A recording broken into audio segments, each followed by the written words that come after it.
Hello मित्रों, केम छो? सरस्वती माध्यमिक कन्या विद्या मंदिर नवा तोराळाना ऑनलाइन शिक्षण में आप सर्वेનું स्वागत है। ધોરણ 9 વિષય વિજ્ઞાન પ્રકરણ નંબર 14 નૈસર્ગિક સ્ત્રોતો। મિત્રો, આપણે આ પૂર્વેના વિડિયોની અંદર મૃદાવરણ, ભૂમિનું નિર્માણ કઈ રીતે થાય છે, ભૂમિનું ધોવાણ કઈ રીતે થાય છે, એના માટે જવાબદાર પરિબળો કયા છે, એનું ક્ષરણ એટલે કે ધોવાણ અટકાવવા માટેની કઈ કઈ તકનીકો છે એની વાતો સમજી ગયા। આજના વિડીયોની અંદર આપણે જોશું જૈવભૂ રાસાયણિક ચક્રોની અંદર બે ચક્રોની સમજૂતી પ્રાપ્ત કરીશું। આ જૈવભૂ રાસાયણિક ચક્રો શું છે? ખાસ કરીને જીવાવરણના જૈવિક અને અજૈવિક ઘટકોની વચ્ચેની આંતરક્રિયા એ જીવાવરણને ગતિશીલ અને સ્થાયી બનાવે છે। જીવાવરણના જૈવિક અને અજૈવિક ઘટકો કયા છે મિત્રો? આપણે એ સમજી ગયા હતા। ખાસ કરીને વિવિધ પ્રકારના સજીવો એના જૈવિક ઘટકો છે, જ્યારે મૃદાવરણ એટલે કે ભૂમિ, પાણી, વાયુઓ અને અન્ય ખનિજ સંપદા, હવામાનના ફેરફારો એ બધા અજૈવ ઘટકો છે। એ બંને વચ્ચેની આંતરક્રિયા છે જીવાવરણને ગતિશીલ અને સ્થાયી બનાવે છે। આ આંતરક્રિયા દ્વારા જીવાવરણના વિવિધ ઘટકોની વચ્ચે પદાર્થ અને ઉર્જાનું સ્થળાંતર થયા કરે છે। આવો આપણે જોઈએ કે તે કઈ કઈ ક્રિયાઓ છે જે આવા વિવિધ ચક્રોને સંતુલિત રીતે જાળવી રાખે છે। એવી કઈ કઈ ક્રિયાઓ છે જૈવ અને અજૈવ ઘટકો વચ્ચેની કે જેનાથી આ બધા ચક્રો છે એનું સંતુલન જળવાઈ રહી છે? તો સૌથી પહેલા જોઈએ જલચક્ર, વોટર સાયકલ શું છે? તો મિત્રો, આપણે જોયું કે જળાશયોમાંથી પાણીનું બાષ્પીભવન અને પછી એનું સંઘનન કે સંગઠન થયા બાદ વરસાદ કેવી રીતે થાય છે। પરંતુ આપણે દરિયા અને મહાસાગરોને સુકાઈ જતા ક્યારેય જોયા નથી।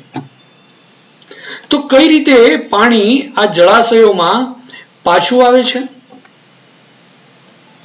આ પૂર્ણ પ્રક્રિયા જેમાં પાણીમાંથી પાણીની બાષ્પ બને અને વરસાદના સ્વરૂપમાં પૃથ્વીની સપાટી પર એ પરત આવે અને પછી નદીઓ દ્વારા સમુદ્રમાં પહોંચે, આ આખી ઘટનાને, આ આખી ક્રિયાને જલચક્ર કહે છે। આ ચક્ર એટલું સરળ નથી કે જેટલું આપણે બે લીટીની અંદર વર્ણવી દીધું કે પાણીની બાષ્પ થઈ અને બાષ્પ છે એ સંઘનિત થઈ, ઠરીકરણ થઈ અને પાછા પાણીના બુંદ એટલે કે વરસાદ સ્વરૂપે પૃથ્વી પર આવી ગઈ। એટલું બે લીટીની અંદર આપણે સરળતાથી વર્ણવી દીધું, એટલું સરળ આ ચક્ર નથી।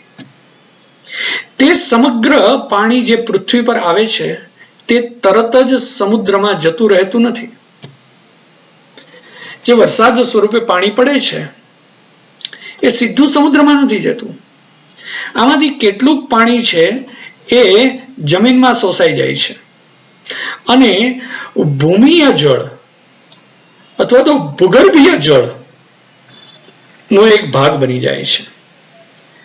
આવું કેટલુંક ભૂમિય જળ છે એ ઝરણાઓ દ્વારા સપાટી પર આવે છે, અથવા આપણે આપણા રોજિંદા વ્યવહારો કે ઉપયોગો માટે આવા ભૂગર્ભીય જળનો કુવાઓની મદદથી સપાટી પર પાણીને લાવીએ છીએ। સજીવોની વિવિધ ક્રિયાઓમાં સ્થળચર જીવજંતુઓ અને વનસ્પતિઓ છે એ આ પાણીનો ઉપયોગ કરે છે। અહીંયા મિત્રો જલચક્ર છે આકૃતિ દ્વારા સમજાવેલું છે। ચાલો આપણે જલચક્રમાં પાણીનું શું થાય છે અથવા પાણી કઈ રીતે ચક્રીય રીતે વહન પામે છે એનો જરા વિચાર કરીએ।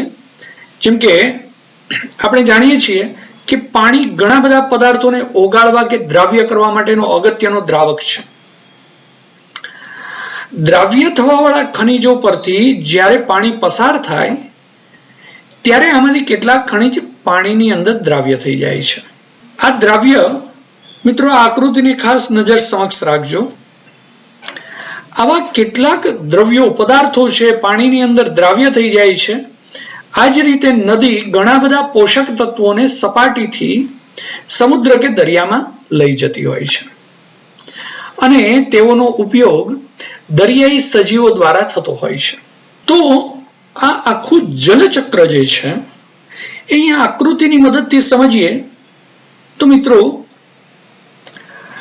સૂર્યપ્રકાશ દ્વારા સૂર્યના વિકિરણોથી સપાટીય જળ વિસ્તાર છે એનું બાષ્પીભવન થઈ અને વાદળો નિર્માણ થાય છે. એ ઉપરાંત વિવિધ જૈવ ઘટકો ના શ્વસન ઉત્સર્જન દ્વારા પણ વિવિધ વાયુઓ છે એનો નિકાલ થાય છે અને જે વાદળોની નિર્માણ ક્રિયાની અંદર ભાગ ભજવે છે. બીજી રીતે કહીએ તો વનસ્પતિઓ છે એ પણ બાષ્પોત્સર્જન દ્વારા પાણી છે ઉષ્મા સ્વરૂપે નિકાલ કરે છે અને એના દ્વારા પણ વાદળોનું નિર્માણ થાય છે. વરસાદ અને બરફ ના પાણીનું ઉષ્મીય બાષ્પીભવન થવાને કારણે પણ વાદળોનું નિર્માણ થાય છે.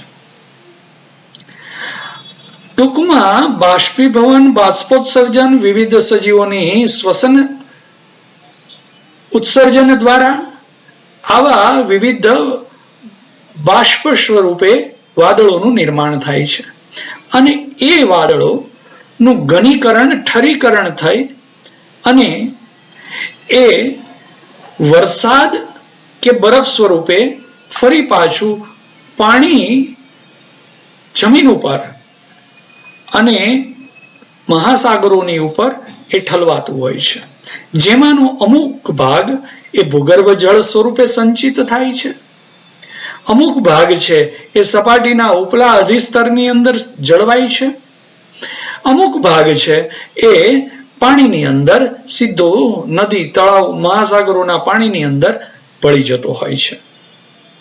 આ રીતે ફરી પાછું એનું બાષ્પીભવન, બાષ્પોત્સર્જન કે શ્વસન દ્વારા આવા વાદળોનું નિર્માણ થવું અને ફરી પાછું એનું ઠરીકરણ થઈ અને વરસાદ સ્વરૂપે પુનઃ પૃથ્વી તરફ આવવું, આ પ્રકારનું આખી ચક્રીય વ્યવસ્થા જે રહેલી છે એ જલચક્ર છે.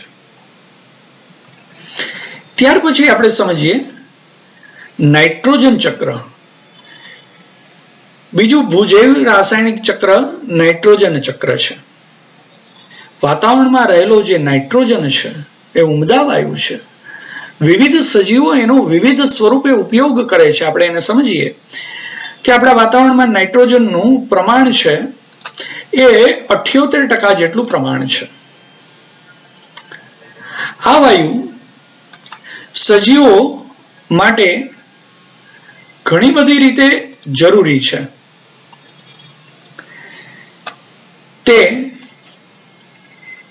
ઘણા બધા અણુઓના ઘટક તરીકે જેમ કે પ્રોટીન, ન્યુક્લિક એસિડ, જેમાં ડીએનએ, આરએનએ આવી જાય, તેમજ કેટલાક વિટામિન્સ, નાઇટ્રોજન બીજા અન્ય જૈવિક અણુઓના બંધારણીય ઘટક તરીકે પણ મળી આવે છે, જેમ કે આલ્કલોઇડ્સ, યુરિયા. આ બધાના બંધારણીય ઘટક તરીકે એની અંદર નાઇટ્રોજન રહેલો હોય છે.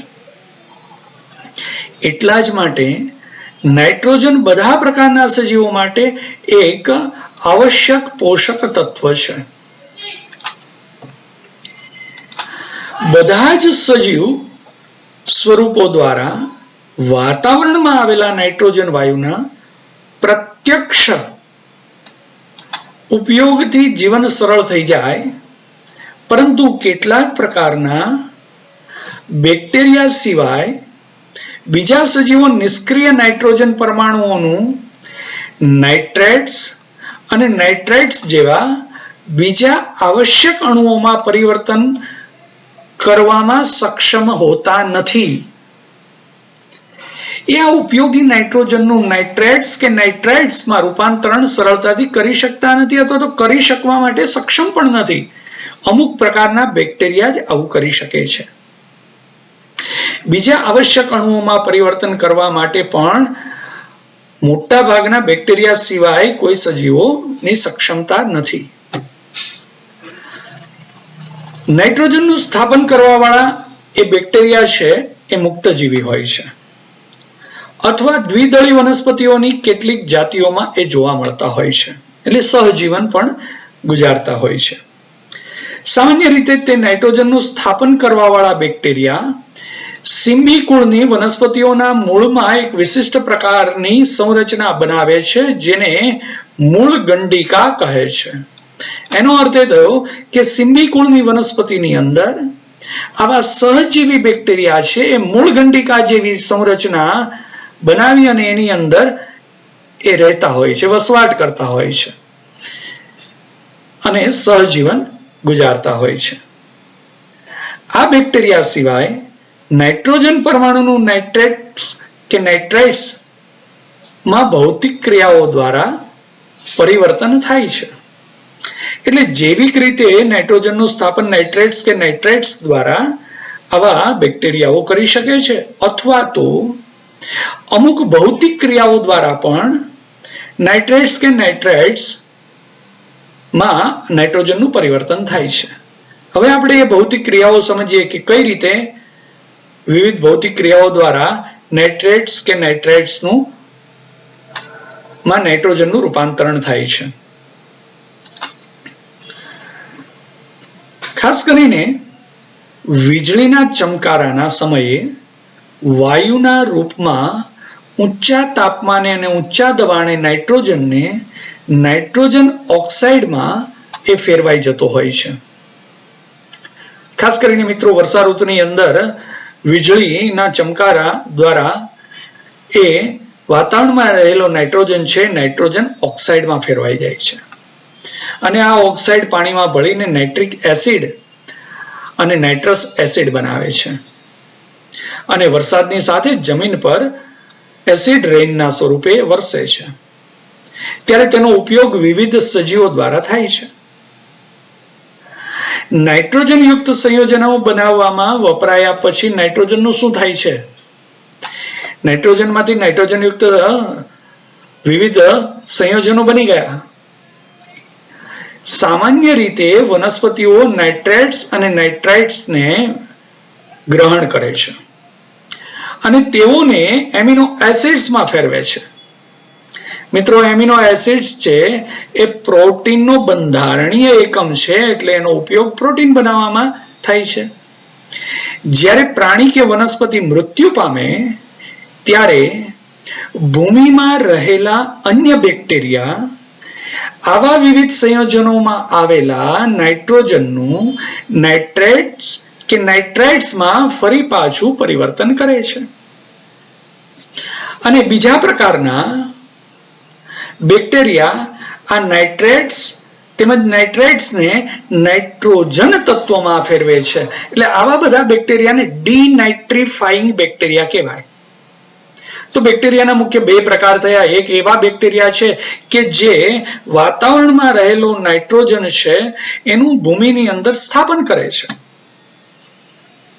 તો એને નાઇટ્રીફાઈંગ બેક્ટેરિયા કહેવાય, કારણ કે એ પ્રક્રિયાને નાઇટ્રિફિકેશન કહેવાય છે. અહીંયા જુઓ છો મિત્રો આકૃતિની અંદર આ પ્રક્રિયા નાઇટ્રિફિકેશન છે. વાતાવરણમાં નાઇટ્રોજન છે એ નું સ્થાપન થાય છે.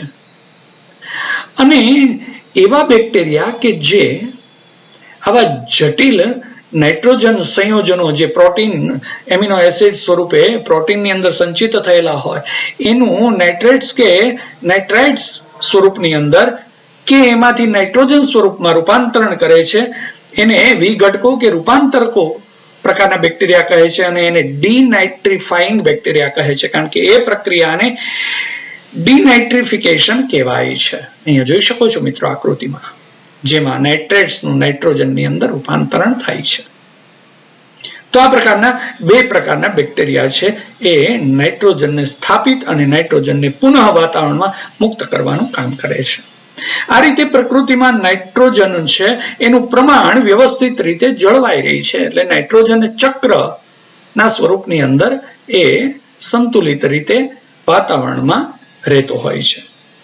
જેમાં નાઇટ્રોજન વાતાવરણમાં પોતાના મૂળભૂત સ્વરૂપથી પસાર થતા ભૂમિ અને પાણીમાં સાદા અણુઓના સ્વરૂપમાં ફેરવાય છે, જે સજીવોમાં વધારે જટિલ અણુઓના સ્વરૂપમાં જેમ કે એમિનો એસિડ સ્વરૂપમાં રૂપાંતરિત થાય છે અને પછી તે પાછું સામાન્ય સ્વરૂપની અંદર ડિનાઇટ્રિફિકેશનની પ્રક્રિયા દ્વારા ફરી પાછું વાતાવરણમાં મુક્ત થાય છે. આ આખી નાઇટ્રોજનની વાતાવરણમાંથી ભૂમિ, પાણી કે સજીવોમાં આવવાની ક્રિયા અને એમાંથી ફરી પાછી વાતાવરણમાં મુક્ત થવાની જે ક્રિયા છે એને નાઇટ્રોજન ચક્ર કહે છે, જે મિત્રો અહીંયા તમને સમજાવેલું છે આકૃતિમાં. વાતાવરણમાંથી નાઇટ્રિફિકેશનની પ્રક્રિયા દ્વારા એનું સ્થાપન થાય.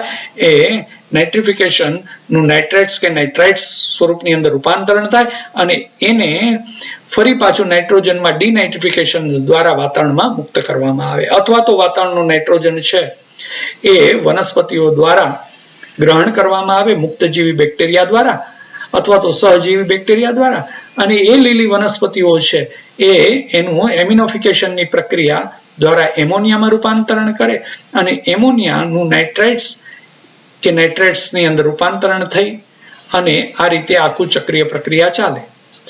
હવે આવી વનસ્પતિઓ છે એનો ઉપયોગ પ્રાણીઓ કરે અને પ્રાણીઓ છે એ મળમૂત્ર દ્વારા એમોનિયા સ્વરૂપની અંદર એ નાઇટ્રોજનને ફેરવે. ફરી પાછું એનું નાઇટ્રેટ્સ કે નાઇટ્રેટ્સ સ્વરૂપની અંદર રૂપાંતરણ થાય અને એનું ડિનાઇટ્રિફિકેશન થાય અને વાતાવરણમાં એ મુક્ત થાય છે. તો આવી રીતે એમોનિયા જેવા સંયોજન નિર્માણ થવાની પ્રક્રિયાને એમોનિફિકેશન કહેવાય અને નાઇટ્રેટ્સ કે નાઇટ્રેટ્સ સ્વરૂપમાં રૂપાંતરણ થવાની ક્રિયાને નાઇટ્રિફિકેશન કહેવાય અને એમાંથી પુનઃ નાઇટ્રોજનમાં રૂપાંતરણ થવાની ક્રિયાને ડિનાઇટ્રિફિકેશન કહેવાય. તો નાઇટ્રિફિકેશન અને ડિનાઇટ્રિફિકેશન છે એ જુદા જુદા પ્રકારના બેક્ટેરિયાઓ દ્વારા સંભવે છે. તો મિત્રો આ રીતે આપણે જલચક્ર સમજ્યા, નાઇટ્રોજન ચક્ર સમજ્યા. આપણે જોયેલા બંને ચક્રો નું પુનરાવર્તન ફરી પાછું એક વખત જોઈ લેજો, પુનરાવર્તન કરી જજો મિત્રો. અને હવે પછીના વિડીયોમાં જ્યારે આપણે મળીશું ત્યારે કાર્બન ચક્ર અને ઓક્સિજન ચક્રની સમજૂતી આપણે પ્રાપ્ત કરીશું. સ્વસ્થ રહેજો મિત્રો, આવજો.